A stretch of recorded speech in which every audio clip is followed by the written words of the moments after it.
सोची रूस के सोची शहर पर यूक्रेन का जोरदार अटैक। ड्रोन अटैक के बाद तेल डिपो में लगी भीषण आग।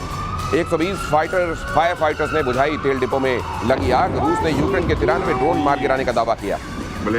अब देखिए जरा ये ड्रोन वॉरफेयर कितना इंपॉर्टेंट होता जा रहा है। ये रशिया यूक्रेन वॉर से ही लोगों को ये पता चला, और रशिया यूक्रेन वॉर में अब क्योंकि ये बहुत लंबा खिंच चुका वॉर है, हर दिन इसमें नए सोपान लिखे जा रहे हैं। एक बार फिर से रूस के सोची शहर पर जब यूक्रेन ने अटैक किया है तो ये दिखाया है कि ड्रोन कितना महत्वपूर्ण है। भारत ने भी इस बात को समझा है और उसने क्या तय किया है आज आप प्रतिशोध में ये भी जानेंगे। लेकिन पहले ये खबर देख लीजिए। ये देखिए किस तरीके से डिपो पर, ऑयल डिपो पर ये हमला किया गया है और कैसे जबरदस्त आग यहाँ पर लगी हुई। और रूस का यूक्रेन पर जबरदस्त पलटवार। रूस पर हमला हुआ तो रूस क्यों छोड़ेगा। यूक्रेन पर जबरदस्त पलटवार हुआ। 76 ड्रोन और 7 मिसाइलों से अटैक किया गया। 16 ड्रोन और 6 मिसाइलें 8 जगहों पर गिरी। रूस के अटैक से यूक्रेन में भारी तबाही। ये एक तरीके से रूस को और उकसा देने का काम यूक्रेन बीच बीच में कर रहा है। अगर सोचते भी होंगे कहीं व्लादिमीर पुतिन की चलिए अब शांति की तरफ बढ़ा जाए, तो इस तरीके की उकसाहट जो है वो फिर से उनको ये याद दिला देती होगी कि किस तरीके से रूस के लिए एग्जिस्टेंशियल थ्रेट हो सकता है अगर उन्होंने इन सबको काबू नहीं किया। नेटो को लेकर ये नेटो की जो होड़, यूक्रेन के शामिल होने की रट कि मैं भी नेटो में शामिल होऊंगा, इस बीच रशिया का ये कहना कि मेरे लिए एग्जिस्टेंस का मसला है, और यहाँ पर ये सब। मेरे साथ जो मेहमान जुड़े हुए हैं, आइए इसको समझते हैं, इसको डिकोड करने की कोशिश करते हैं इस लिहाज से कि क्या ये अब ये परपिचुअल जो माने जाने वाले वॉर कहे जाते हैं कि ये तो चलता ही रहेगा, ये तो नासूर की तरह है जो रिश्ता ही रहेगा, क्या सर उसी में इसको शामिल कर लिया जाए? कुछ हद तक आप शामिल कर सकते हैं, लेकिन यहाँ पर जो यूक्रेन दिखाने की कोशिश कर रहा है दिनेश, वो ही दिखाने की कोशिश कर रहा है कि अगर मुझे आपने हथियार दिए तो मैं उन हथियारों से डीप रशिया में अटैक कर सकता हूं। और अपनी एक एसिमेट्री जो होती है कि अगर मेरे पास जहाज नहीं है उस तरह के, मेरे पास उस तरह के मिसाइल्स नहीं है, तो ड्रोन्स का मैं इस्तेमाल कर सकता हूं। इसमें एक बात बहुत उभर के आती है कि लॉन्ग रेंज ड्रोन्स का इस्तेमाल हो रहा है जो अनडिटेक्टेड रिफाइनरी के ऊपर गए हैं और वहां आग लगी है बहुत जोर की। तो ये जो चीज़ है ये ज़रूर अपने आप में एक चिंता पैदा करती है रशिया के दिमाग में, और एक तरीके से ज़ेलेंस्की आह्वान दे रहे हैं वेस्टर्न पावर्स को, खास तौर से अमेरिका को, ये वाला ड्रोन और दो ये वाले ड्रोन जो हैं वो उस तरह से ट्रक में नहीं भेजे गए, यहीं से ऑपरेट किए गए। ये वाले नहीं है, ट्रक वाले नहीं। तो कुछ ट्रक के जरिए भेज दिए जा रहे हैं, कुछ लंबी दूरी से ऑपरेट किए जा रहे हैं। लेकिन आप देख रहे हैं ड्रोन का महत्व अब वॉरफेयर में, और खासतौर से एसिमेट्रिकल वॉरफेयर वो कहा जाता है, उसको कहा जाता है जब दोनों देशों की ताकत में बहुत बड़ा फर्क होता है, सेना की ताकतों में, और उस बीच में लड़ाई लड़ी जाती है, जिसको किसी जमाने में गुरिल्ला टाइप की लड़ाई भी आप कह सकते हैं। और उस समय एसिमेट्रिक वॉरफेयर में अब ड्रोन का ये महत्व। लेकिन सर इस बीच क्या अब यूक्रेन पूरी तरह खंडहर ही देश के दुनिया के नक्शे में दिखाई देगा आने वाले दिनों? देखिए, रशिया का एम बहुत क्लियर है कि हमें सूमी और खार्किव को बनाना है एक बफर जोन, और साथ में लुहांस्क और डोनेट्स्क का पूरा एरिया ले लेना है, और साथ में हमको खेरसों के पास जाके लेना है और ओडिशा पे अटैक करना है। यानी कि ये पूरा जो पूर्वी बेल्ट है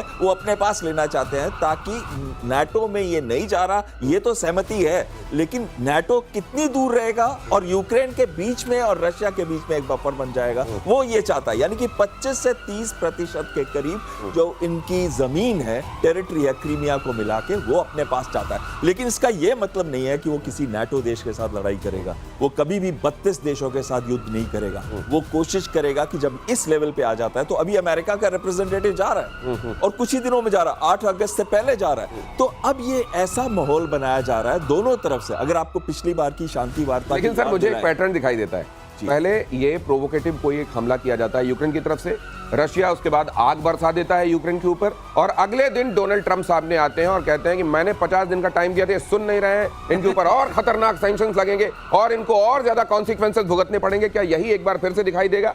ये खबर देखिए जरा, वॉर के बीच पुतिन को ट्रंप का अल्टीमेटम देख लीजिए। 8 अगस्त तक शांति बहाल करने को कहा, हल नहीं निकला तो नए प्रतिबंध लगाएंगे, ट्रंप ने कहा। ये हर दिन, अच्छा मुझे एक चीज और लगती है, ये एक कोई डेट दे देने से कर्नल साहब एक साइकोलॉजिकल प्रेशर बनता तो है, लेकिन पुतिन उन लोगों में से नहीं है जो डेट देने से साइकोलॉजिकल प्रेशर में आने वाले हों। ट्रंप को ये बात अब तक समझ लेनी चाहिए। जय हिंद, नमस्कार। मैं आज आपसे पहली बार बड़े सीरियसली डिफरेंस पर हूँ और वो मेरा डिफरेंस है, आपने शुरुआत में पाकिस्तान के कुछ चरित्र के बारे में बात किया। प्लीज इसे बंद करिए। चरित्रहीन लोगों के पास चरित्र नहीं होता, आप नहीं समझ पा रहे हैं, पता नहीं क्यों। और उसी चरित्र की बात आती है ज़ेलेंस्की के ऊपर। तो सर दोगला है तो चरित्र नहीं कहेंगे उसको, आप सिर्फ ये कहें तो फिर वो चरित्र नहीं है, दोगला है वो बस। हाँ। और कुछ है ही नहीं। हाँ सही बात, सबसे बड़ी बात ये है। नहीं, और वही चरित्र जो अब आप बोल रहे हैं ना, हाँ। वो अब आप ज़ेलेंस्की में देखिए। हाँ। लिया, पाया क्या, खोया क्या। तूने अपना देश गंवा दिया। इस समय तेरा अपना एस्टिमेट है कि 70 से 80% मेरा देश टूट गया और टूटता चला जा रहा है। पीस की बात, अरे तुम यूएस के कहने में, ट्रम्प के कहने में आ गए, कोई बात नहीं। मिली तुम्हें क्या नेटो की सदस्यता? बनाया उसने आपको। इसको बोलते हैं चरित्र, कि आप इतने ज्यादा गिर गए अपने आप कि आपने अपना कंट्री लुटवा दिया। और जो चरित्र आप पुतिन की बात कर रहे थे कि पुतिन प्रेशर में आ गए, आए ना प्रेशर, किसने मना किया? 100% पुतिन अंडर प्रेशर। और अब वो दिखा रहा है कि मैं प्रेशर में काम कैसे करता हूं। ये जो काम चल रहा है ना, ये पुतिन के प्रेशर का काम है। लेकिन मुझको एक चीज और लग रही है सर, आने वाले दिनों के लिए नजीरें बनेंगी कि सैंक्शंस का जो हवा है वो ना दिखाया जाए दुनिया को। ये नजीर क्या बनेगी, बन गई है। हाँ। अब इनके सैंक्शन से कौन डर रहा है? अभी तो कनाडा के प्राइम मिनिस्टर ने भी कह दिया कि आप सैंक्शन लगाओगे, हम भी लगाएंगे। हाँ। अब वो जो जमाना था, उन्होंने कहा ना कि हम अपने इलेक्ट्रिसिटी जो आपको दे रहे हैं उससे 25% हम भी लगा देंगे। इलेक्ट्रिसिटी जाती है यूएस में, कनाडा से। अब सारे लोग खुल खुल के आ रहे हैं। इंडिया ने भी कह दिया है कि हम भी करेंगे, हम वो करेंगे जो हमारे को देश हित में हमारे लगेगा। देश हित में है। हाँ। अब सवाल ये उठता है कि जब किसी चीज को आप और यूज कर देते हैं, जैसे ट्रम्प ने किया, सैंक्शन वो खत्म हो राइट, गया, राइट। टैरिफ भी खत्म हो गया। अब सवाल ये है कि गिर पुतिन जाते। जानते हैं हाँ। कुछ नहीं होने वाला कुछ नहीं है। होने, ये कहा जाता है कि आप बच्चे को पेरेंटिंग के समय भी ये कहा जाता है कि ज्यादा से ज्यादा आंखों के इशारे से या थोड़ा सा डांट के उसको समझाने की कोशिश कीजिए। कभी उसके ऊपर हाथ मत उठाइए, ऐसा ना हो कि वो फिर आपका किसी भी तरीके से लोड लेना बंद कर दे। अब ये लोड लेना बंद कर चुके हैं पुतिन, और बाकी दुनिया भी इसी राह में। और खार्किव में ही यूक्रेन ने बरसाए बॉम्ब, देखिए जरा। MiG-29 फुलक्रम फाइटर जेट से मलिनिवका इलाके में अटैक, रूस के अस्थायी ठिकाने को बनाया निशाना। ये GBU-62 JDAMER बॉम्ब से निशाना बनाया गया है। अस्थायी बैरक और गोला बारूद डिपो यहां ध्वस्त हो गया है। ये सर अब ये काउंट में लेना चाहिए क्या? ये माइक्रो पिक्चर किसी मेगा पिक्चर की तरफ इशारा कर रही है?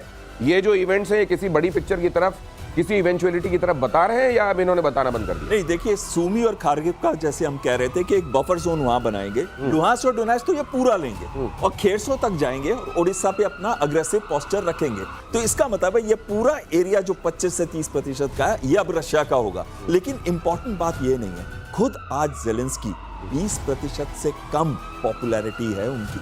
और साथ में पिछली बार ज़ेलेंस्की ने क्या किया था, ऑपरेशन जो उन्होंने लॉन्च किया जिसमें रशियन बॉम्बर्स पे अटैक किया था, स्पाइडर वेब ऑपरेशन था उनका, जो उन्होंने एक दिन पहले किया जिस दिन पीस टॉक्स हो रही थी, शांति वार्ता। तो जो ये बात कह रहे थे कर्नल साहब, बिल्कुल सही है। ये इसमें सबसे बड़ा विलेन जो है वो तो ज़ेलेंस्की है। सर ज़ेलेंस्की आप कह रहे हैं 20% से कम अगर उनकी पॉपुलैरिटी बची है, तो इस समय पॉपुलैरिटी वाले सर्वे होते रहे। वो तो कह रहे हैं युद्ध चल रहा है भाई साहब, अभी चुप रहो। बिल्कुल, अभी तो युद्ध चल रहा है, अभी तो ऑटोक्रेटिक है, डिक्टेटरशिप है, और बाकी मार्शल लॉ है। और जनता के लिए यह है कि तुम भर्ती होते रहो सेना में, ये भी मरते रहो। दिनेश, जनता के लिए है कि देश नहीं छोड़ सकते जवान लोग। देश नहीं छोड़ और सकते। दूसरी चीजें, इनके बिलियंस तो बन ही रहे हैं। इनके बिलियंस बन रहे हैं, जितना वहां से एड आ रही है, इनके सारे जो पैसा जमा हो रहा है वो तो जमा हो ही रहा है। इसलिए जो चरित्र की बात की थी, जो चरित्र है कहां, और दूसरी आपने जो बात की वाली जो अटैक बताई, इसमें सबसे खास बात मुझे नजर आई, जितने बॉम्ब्स वहां से गिरे, JDAM जो गिरा है और जो GBU गिरा है, वो सारे वेस्टर्न ओरिजिन के हैं। जहाज कौन सा है? रशियन जहाज है। ये जहाज MiG-29 रशियन ओरिजिन का है। इसका मतलब कि उसको इन्होंने मेट किया है। अगर दोनों मिल जाए तो MiG-29 जो पुराना प्लेटफॉर्म है, जिसको हम लोग इंडियन एयरफोर्स जो है अब विदा करने की तैयारी में है, वो प्लेटफॉर्म यूज करके किया गया है। अच्छा, तो अगर उस प्लेटफॉर्म पे कितनी ताकत है उस प्लेटफॉर्म की, इनको भी रशिया का इस्तेमाल करना पड़ा है प्लेटफॉर्म अपने बॉम्ब दागने के लिए। इसका मतलब इंटीग्रेट किया है। ये अपने आप में एक जानने और सोचने वाली ये खबर एक है। बड़ी बात है कि रशिया वाले जो ये फाइटर जेट्स हैं, उनमें ये पश्चिम के जो बॉम्ब्स हैं, इनको